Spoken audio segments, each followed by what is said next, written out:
human inventor gave the mute alien a voice device. Her first words surprised him. Dr. Elias Rynard's workshop was always a cacophony of buzzing circuits, glowing tubes, and half-finished machines scattered across steel tables. Tonight, however, it was unusually quiet. The silence wasn't just from the absence of tools. It came from the figure standing in the far corner, watching him with luminous, violet eyes. Her name was Lira. Or at least, that was what he had chosen to call her, since she had no way of telling him her true name. She had crash-landed near the Arctic research base 6 months ago. Her body battered but her spirit fierce. Elias had nursed her back to health, but there was one barrier between them that even time hadn't softened. She was completely mute. Her species communicated through telepathic pulses he couldn't perceive, and though she had tried drawing symbols and gestures, the gulf between their minds remained vast. Still, every evening she came to his lab, curious eyes darting over his projects, her expression carrying more meaning than words ever could. But Elias wasn't a man who tolerated limits. Tonight, a small silver device sat on his workbench, the culmination of months of tinkering. It looked like a collar, sleek and smooth, with a thin strip of bioluminescent material running along its edge. When he lifted it, Lira tilted her head, curious. Elias gave her a reassuring smile. "I think this might work," he said softly, though he doubted she understood. He held up the device and gestured to her throat. "A voice, Lira. This might give you a voice." Her eyes widened, shimmering in the lab's glow. Slowly, carefully, she stepped forward. Her long, slender fingers traced the collar's edge before she nodded. Elias swallowed, hands trembling as he fastened the device around her neck. The collar hummed, its lights pulsing in rhythm with her breath. For a moment nothing happened. Then the air vibrated faintly with static like a radio tuning in. Elias adjusted a dial on the handheld controller, heart racing. Try to speak," he whispered. Lira's lips parted.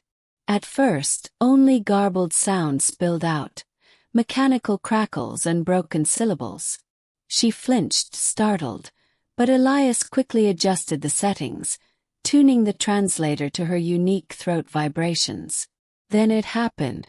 A clear, melodic voice emerged, tentative and fragile, like the first note of a violin.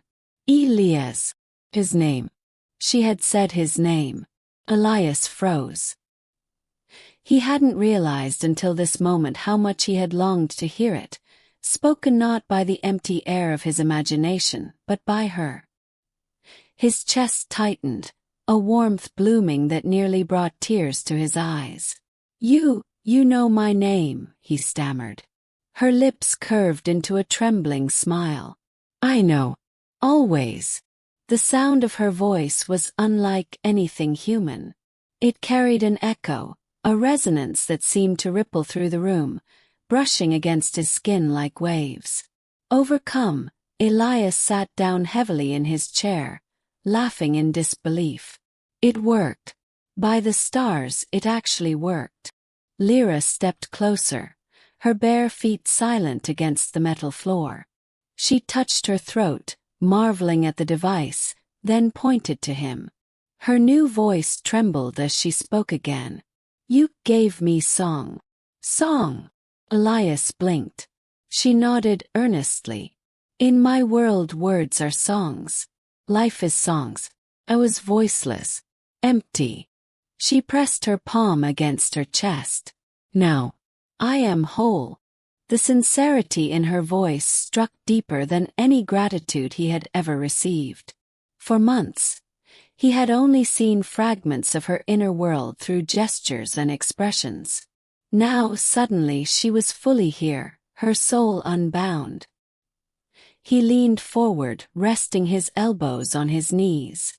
"What's the first thing you want to say, Lira? Truly say."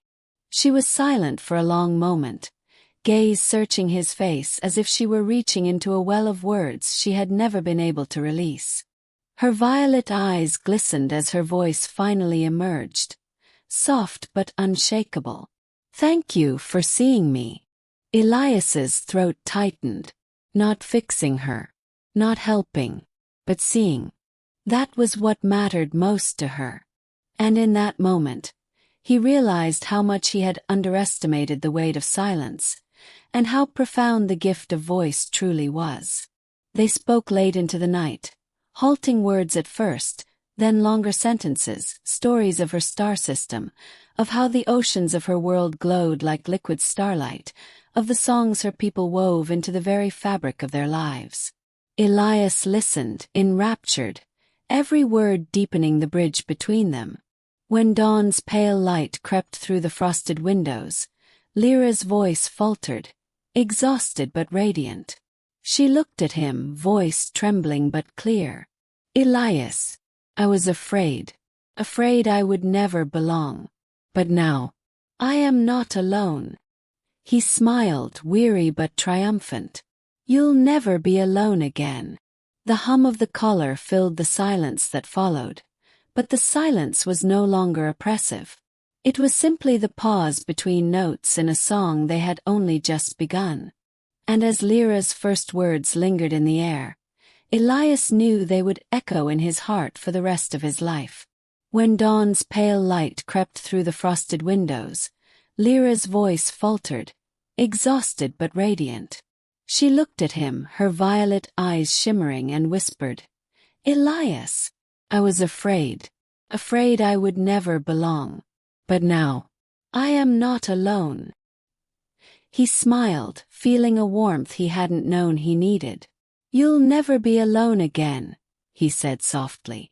The hum of the caller filled the silence that followed, but this silence was no longer empty.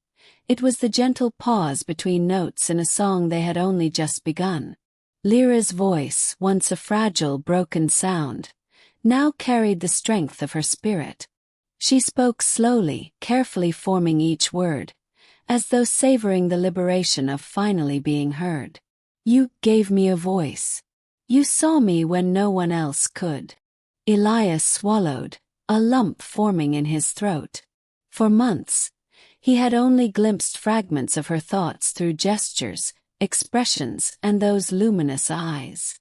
Now, her words bridged the gap that had always separated them. Her gratitude wasn't just for the device, it was for the understanding, the patience, the recognition of her being. I only wanted you to be heard," he admitted, his voice thick with emotion. She smiled, stepping closer, her hand brushing his. "I am heard. And I am free." A long silence stretched between them, but it was no longer lonely. It was full of possibility. Every word she would speak from now on was a promise of connection, of trust, and of something neither of them had expected. Companionship that transcended species, distance, and fear. For the first time, Elias realized that creating a voice had done more than bring sound. It had created a bridge between two hearts, and in that bridge, a new world of understanding awaited them both. And as Lira's first words lingered in the air, he knew that nothing would ever be the same.